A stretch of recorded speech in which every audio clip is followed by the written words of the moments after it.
Assalamualaikum warahmatullahi wabarakatuh.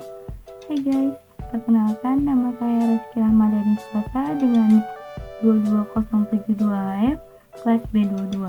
Di sini saya akan menjelaskan mengenai metabolisme protein dan asam amino.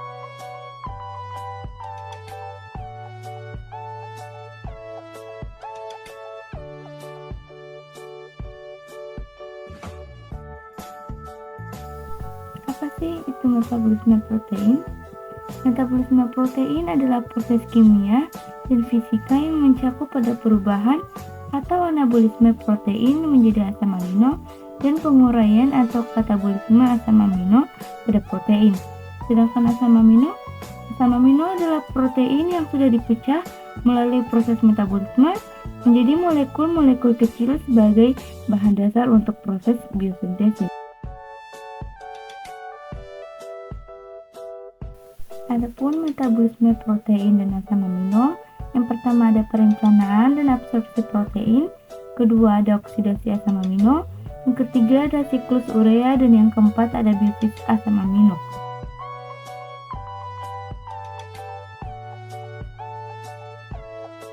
Selanjutnya, siklus urea terbagi menjadi 5 bagian. Yang pertama ada sintesis karbonil fosfat, yang kedua ada pembentukan sitrulin, yang ketiga pembentukan asam arginin suksinat, yang keempat penguraian arginin, dan yang kelima penguraian asam arginin suksinat.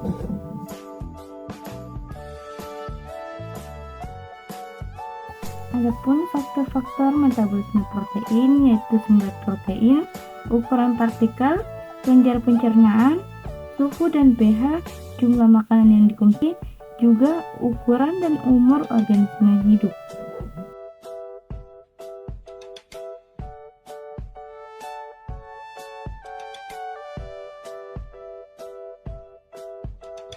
Berikut ada 2 tahap pembentukan protein. Yang pertama itu transkripsi, yaitu pembentukan molekul RNA sesuai pesan yang diberikan oleh DNA. Yang kedua ada translasi, yaitu molekul RNA menerjemahkan informasi genetik ke dalam proses pembentukan protein. Adapun 3 penguraian protein dalam tubuh sebagai sumber asam amino.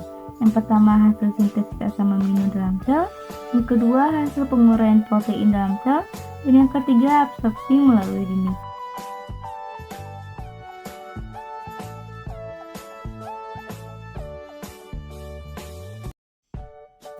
Asam amino terbagi menjadi 2, yaitu asam amino esensial dan asam amino non-esensial.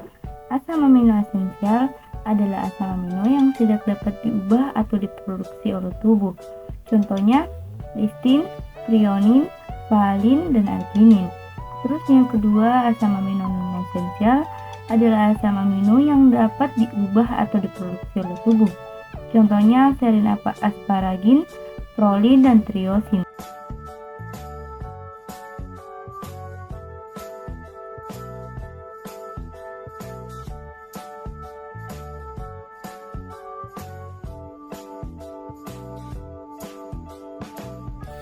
Adapun perbedaan sifat asam amino dan sifat protein, sifat asam amino itu larut dalam air dan dapat pelarut-pelarut lainnya, tetapi tidak larut dalam pelarut non-polar seperti bensin atau dietil ether. Terus kurang bersifat asam dibanding sebagian besar asam karboksilat. Terus momen dipolar yang besar. Sedangkan sifat protein sukar larut dalam air karena ukuran molekulnya sangat besar, terus dapat mengalami koagulasi oleh pemanasan dan pemanahan asam basa, dan bersifat amphoter karena pembentukan iter 3.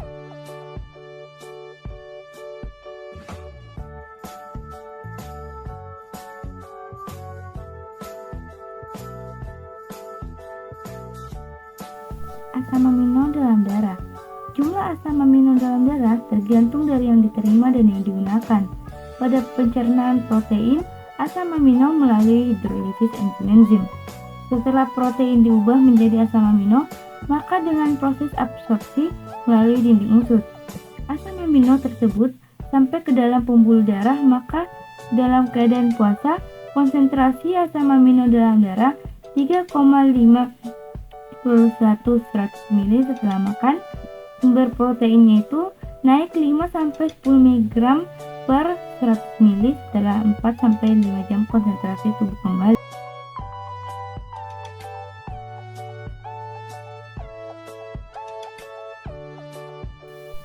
Selanjutnya ada reaksi pada metabolisme asam amino, yaitu katabolisme. Katabolisme terbagi menjadi 3, yaitu transminasi, alanin transminasi, dan deaminasi. Transminasi merupakan proses katabolisme asam amino yang melibatkan pemindahan gugus amino dari satu asam amino kepada asam amino lainnya. Selanjutnya ada alanin transminasi, yaitu glutamat transminasi sebagai katalis. Dan yang terakhir, deaminasi. Pelepasan amin dari glutamat menghasilkan ion amonia.